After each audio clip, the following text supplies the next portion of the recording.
When you invest in something and you hustle and you work for something, you got a different type of attachment to it. You're going to have a cold day in hell for somebody to try to take this from you.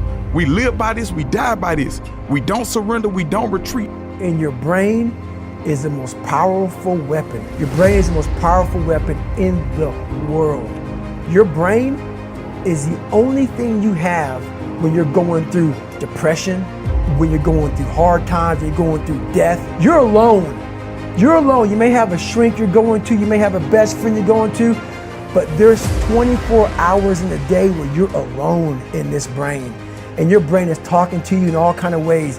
And it wants to control you and pull you in these different pockets. You got to tell your brain where you want to go and how you want to go and how you want to get there. You got to control it. If not, it's over. What existed for me was, okay, man, how am I going to? And all I knew back then was hard work. The only way anything gets accomplished. That's all I heard back in those days. You got to work hard. You got to work hard to make this work. Most people aren't obsessed with their goals because they don't believe they're worthy of them. It's easy to dream about what you want, but in between where you are and what you want, there's a tremendous amount of stuff you got to change and do. You have to do the work to change so that you can be the happy, fulfilled person that you were born to be.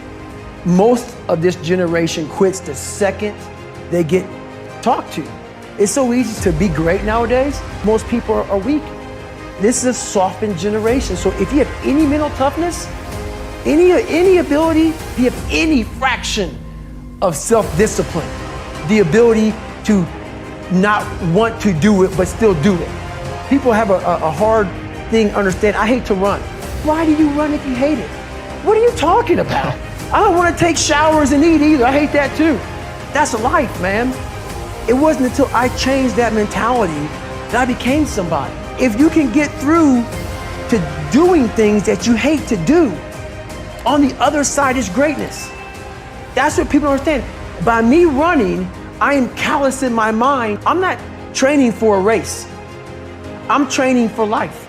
I'm training my mind and my body, my spirit, so it's all one, so I can handle what life is going to throw at me. Because the life I've lived, it throws a whole bunch at you. And if you're not physically and mentally prepared for that, you're just going to crumble, and you're good for nobody.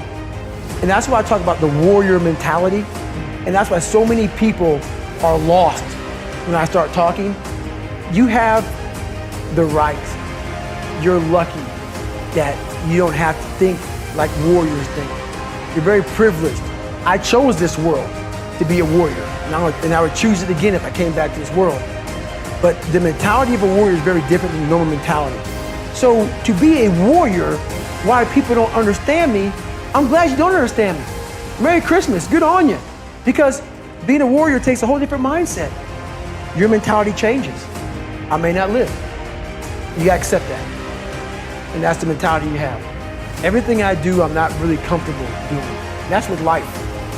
If you're choosing to do something, attack it. Because they're gonna remember you as not attacking it. So I want to be remembered.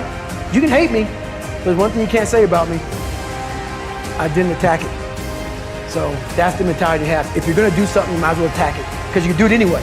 The only thing you do for success, there's no discount. It's sweat, it's blood, it's tears. There is no discount. You can't get 50% off.